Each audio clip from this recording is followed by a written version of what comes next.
Hey guys, and welcome back to my channel. Today I wanted to show you how we bring in finance within our homeschooling.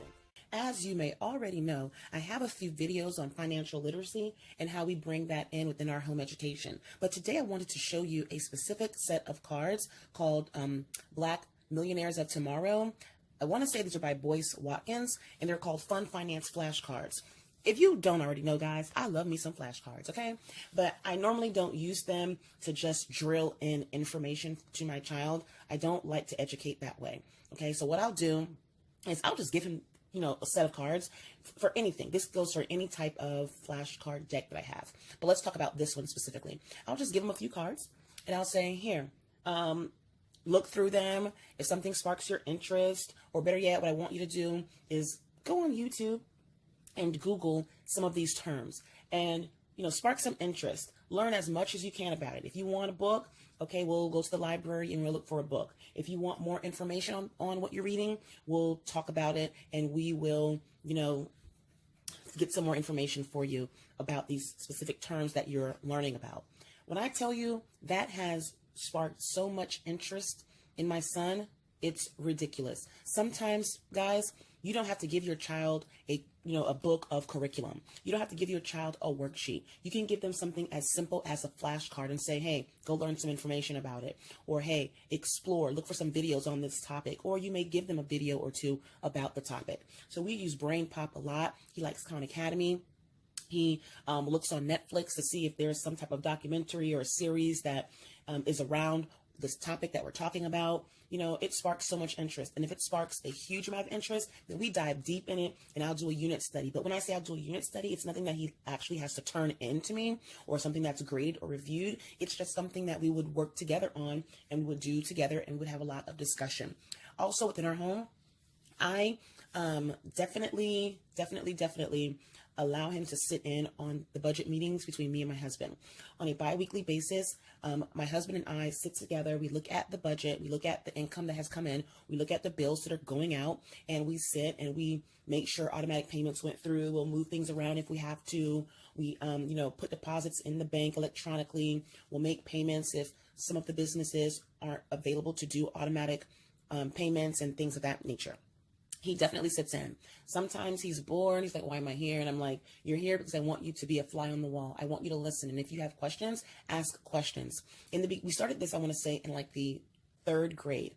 In the beginning, all he cared about was my allowance, money, how can I earn money? I want to buy a toy. But now in 5th grade, he is talking about stocks. He is talking about loans. He's talking about consumerism. He's talking about taxes. He's talking about contracting and IPOs, because he hears the conversations that my husband and I have, and he sits with me when I watch things on CNBC. Like, I love Mad Money, okay, on CNBC with Kramer.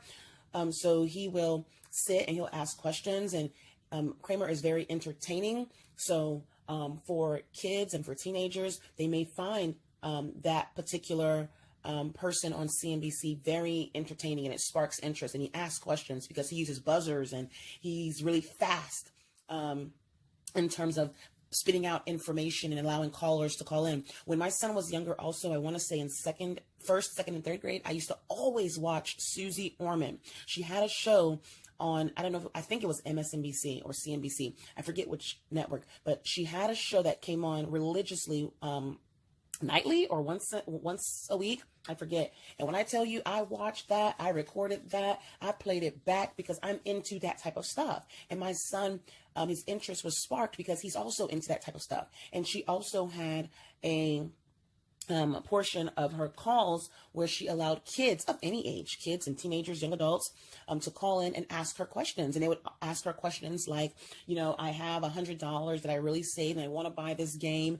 But my mom is telling me this, what do you think? And Susie would actually talk to them as if they were adults, not using baby terms, but using financial terms, of course, in a way that they would understand. And she would have them walk through, needs and wants. And, if you were to put that money in a bank or half of that money in the bank or invest that money, she would dive in deep with them. So that also sparked my son's interest. Okay. I also watched a lot of Dave Ramsey. So my son He's right there with me when I'm in the car. I'm listening to a podcast. I am listening to financial literacy. I am listening to news, what's going on in the world. We're not listening to no music, and I know that was a double negative. We're not listening to no music. If my son watches this video, he's going to say, Mom, you just said a double negative, because we talked about that recently, or we reviewed that recently. But we're not watching, or I'm sorry, listening to music in the car unless, we're mellowed out and we have a long drive and we just want to hear a specific song, or we want, 15, 20 minutes of music. I'll put on Kid Bop or Kid Pop for him, or I'll listen to, my music. But the majority of the time, guys, we are on Sirius XM radio, or I'm listening to a podcast, or I'm listening to an audiobook. And he's right there listening, okay, gleaning the information. And he may not be listening directly with both ears, but subconsciously the information is seeping right on in, and that's what we want, okay? Okay, let me stop talking and let me get into these cards here. So I got this off of, I forget the website, but you can Google Boyce Watkins flashcards, and you'll have different flashcards that come about, okay? So let me show you what the cards look like. Here is one of the cards, mortgage. And it even tells you how to pronounce it at the bottom. And then the back of the card just gives you the definition of this. So again, I don't just give him the flashcard. We'll talk about it over time, okay? So for example, I'll say we have a mortgage, and then I'll explain to him based on this what our mortgage looks like, and I will show him our mortgage paperwork. We're not shy to show our children certain information. Now, they don't need to know all the money we have in a bank and all our investments and all our insurance policies and stuff like that, but they know we have those things. We have shown them some of those things, and we talk about those things, not in a sit-down lesson, but in everyday life. Your children are with you, whether or not you home educate, or you are a full-time working parent and your children are in a traditional school. They're with you. You pay bills. You have life insurance. I hope, you have different types of policies. You have homeowners insurance, car insurance. If you don't own a home, you don't have a mortgage, you may have rent. So you have renter's insurance. Show them the information. What are you hiding? Show it to them. Get them interested. And if they're not interested, who cares? Show them the information. Have the conversation with them, because one day they're going to be like, oh, I remember when Mom and Dad talked about that. Okay, here's the card on money. Again, it gives you a definition on money. I'm just going to show you some cards. Definition. We have loans, so we'll talk to him about what a loan looks like. We'll look at the paperwork for the loan, and we'll look at the interest rate. And hey, bring in math. My son is in the 5th grade, so doing your calculating interest and calculating taxes, if you're doing decimals, is something they are learning or may have already learned. So this is the way you're going to bring it in to real life. So instead of giving them, a decimal problem, you can give them a real life calculation for interest rates on a credit card, interest rates on a different type of loan that you may have, and taxes. Consumer. Okay. With my son, we talk about entrepreneurship all the time. So we talked about what is a consumer, also known as a buyer, and what is a producer, also known as a seller. And I said, okay, son, in life, we need both, okay? In life, we need consumers and we need sellers, right?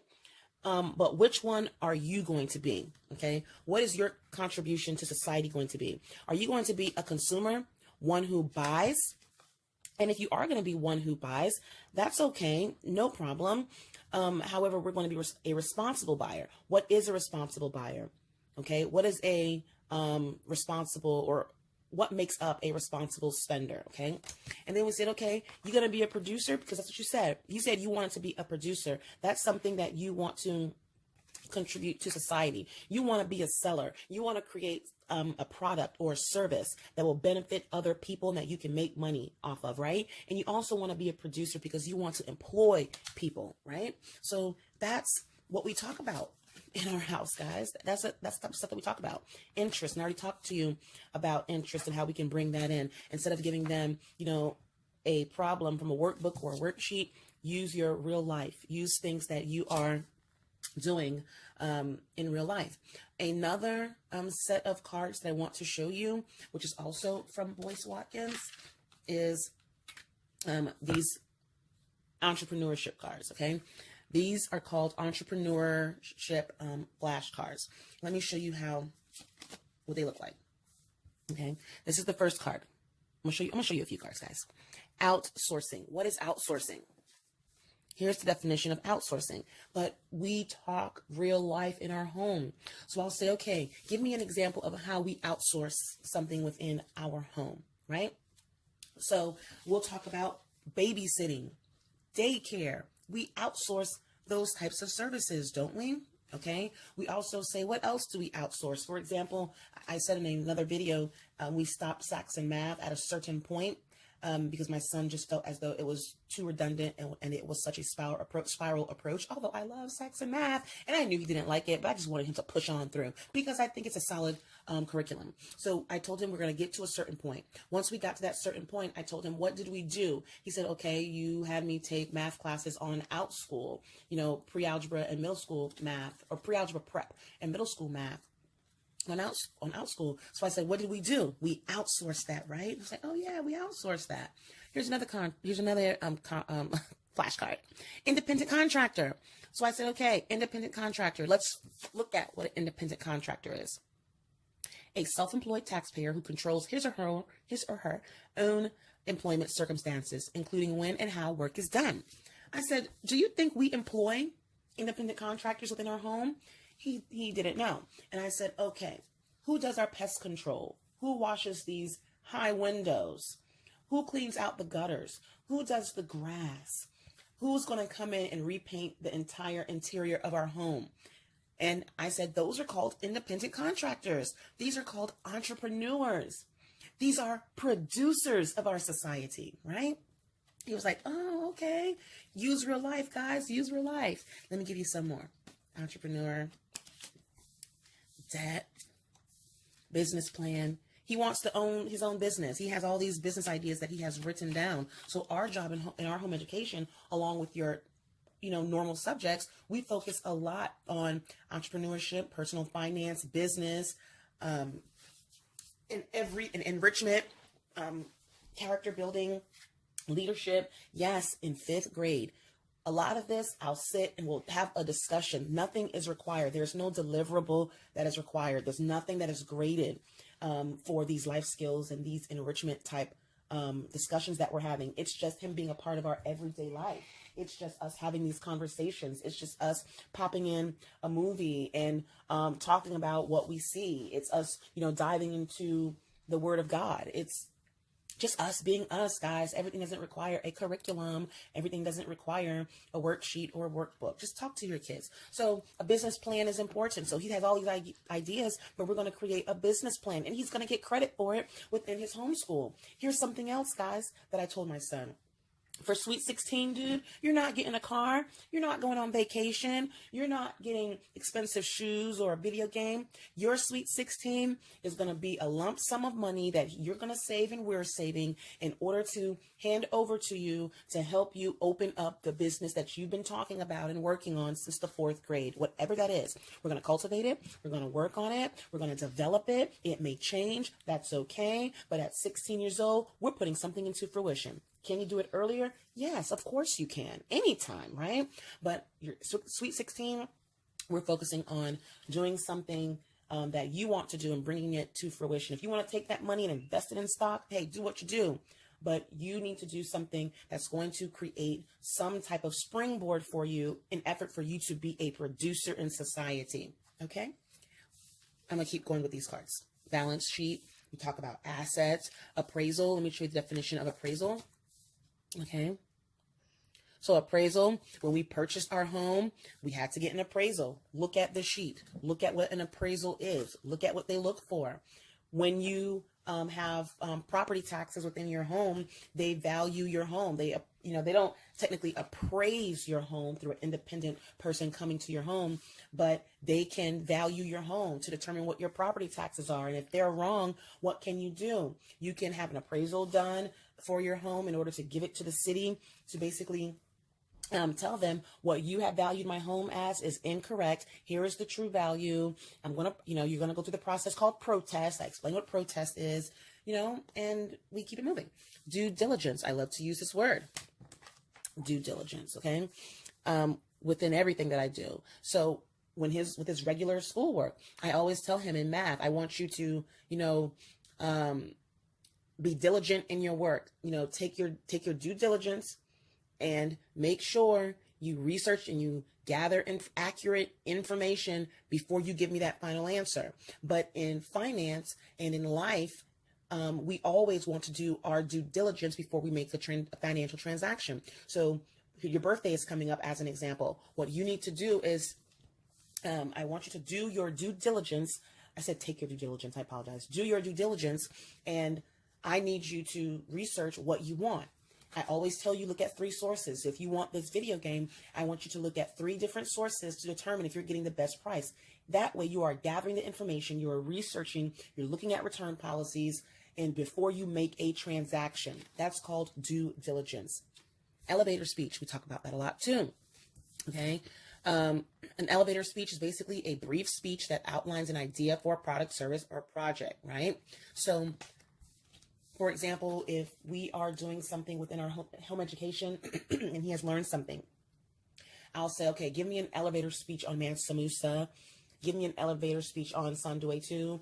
Okay, we've learned this science topic. Just, I'm going to briefly assess you on your presentation. I just want an elevator speech, 90 seconds or less. Or I'll say, give me a 5-minute presentation as if you were in an elevator with someone and you had to sell them on your knowledge. What would you say?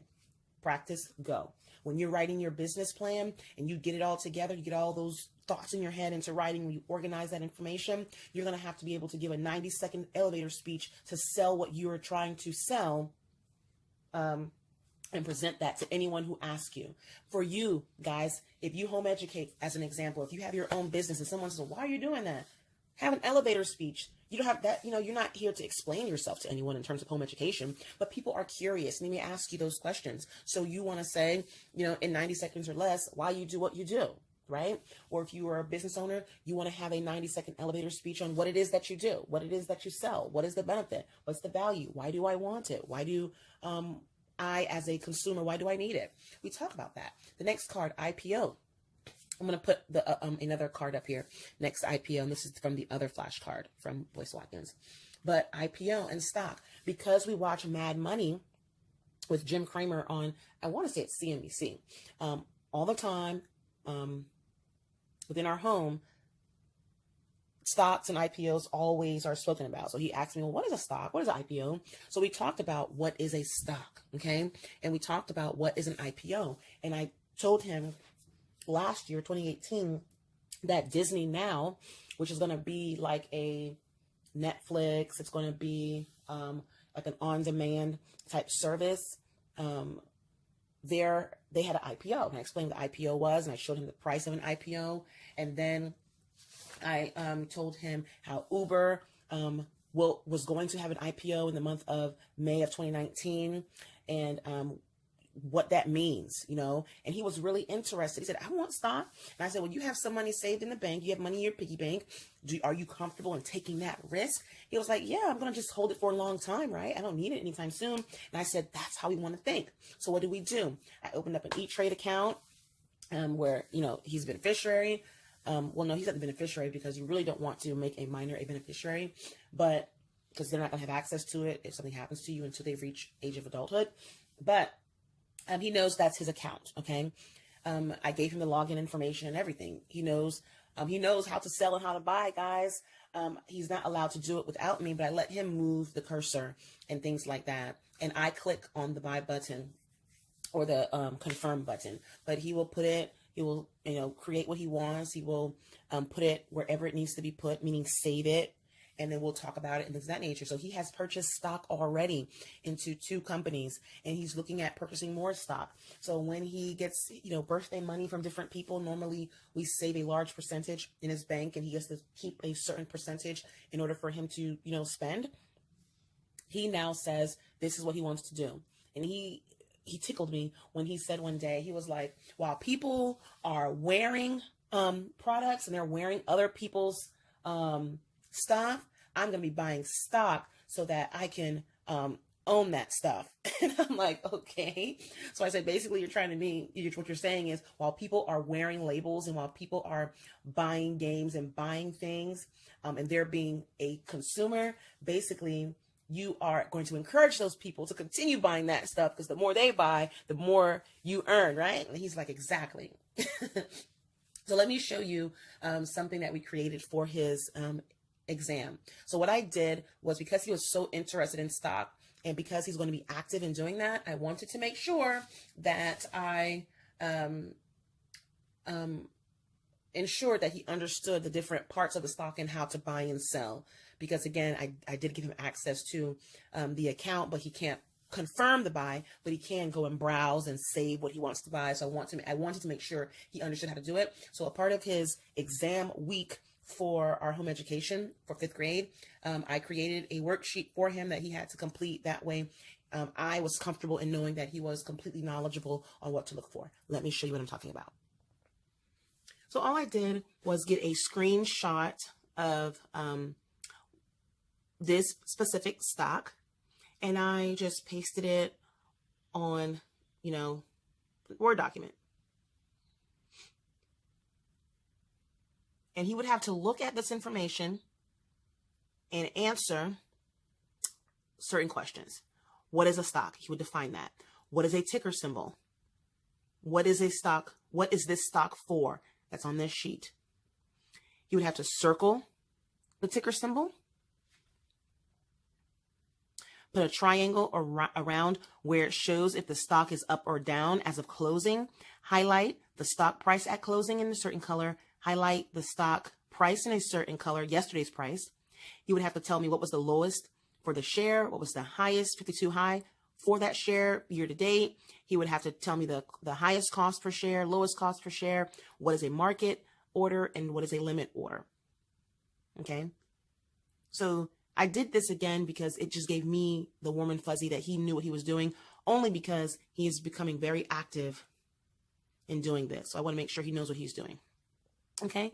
So that's it, guys. I just wanted to show you how we bring in financial literacy, personal finance within our home. And that's it. Hopefully you found this video of interest. It is super long. I did not mean it to be long. I really wanted to do a 10-minute video or less.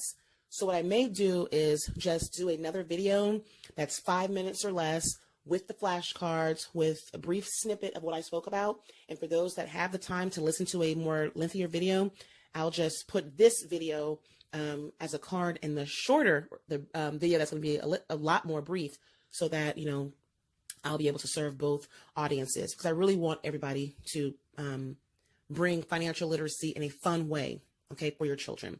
You can also use this card deck and play games. Figure out a way that you can play a game with the children. Everybody has 5 or 6 cards in their hand, and then let's say it's my turn to play. If this card was in someone else's hand, they'll pull this card out, and I would say, okay, stock, and then I would define what a stock is. It doesn't have to be exactly what this says here, but I would give the definition of what a stock is in my example, and then I would have to give an example, a real life example of how this is used. I would probably do the same thing for these larger cards as well, if you wanted to play a game with your children, and you can assign a point for each one. Every card can be a point. Every card can be 5 points.